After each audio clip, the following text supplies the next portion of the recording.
Sarah sat on the edge of her bed, tears streaming down her face. She had just broken up with her long-term boyfriend, Alex. It wasn't an easy decision, but Sarah knew deep down that it was the right one.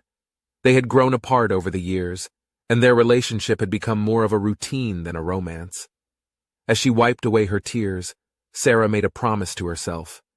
She was going to take this breakup as an opportunity to find herself again and make her life happy in the future. She had always put her own needs and desires on the back burner to please Alex, but now it was time for her to prioritize herself. The first step Sarah took was to reach out to her friends. She had lost touch with some of them during her relationship with Alex, but she was determined to reconnect and rebuild those relationships. She called up her best friend Emily, and they made plans to meet up for brunch the following weekend. Sarah also decided to take up a new hobby. She had always been interested in photography but never had the time to pursue it. Now, she had all the time in the world.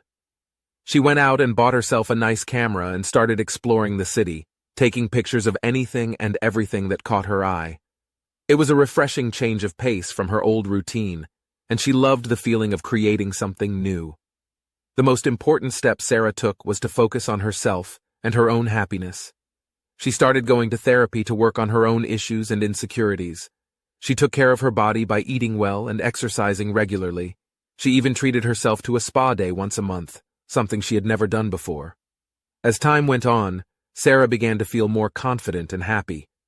She realized that breaking up with Alex was the best decision she had ever made. She was no longer sacrificing her own happiness for someone else's, and that was a liberating feeling.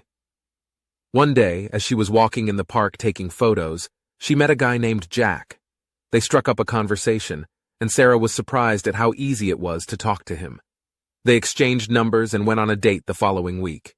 Sarah felt a spark between them, something she hadn't felt in a long time.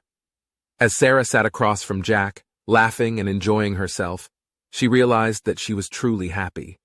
She had taken control of her life and made the changes necessary to find happiness on her own terms. And even if things didn't work out with Jack, she knew she was going to be just fine. She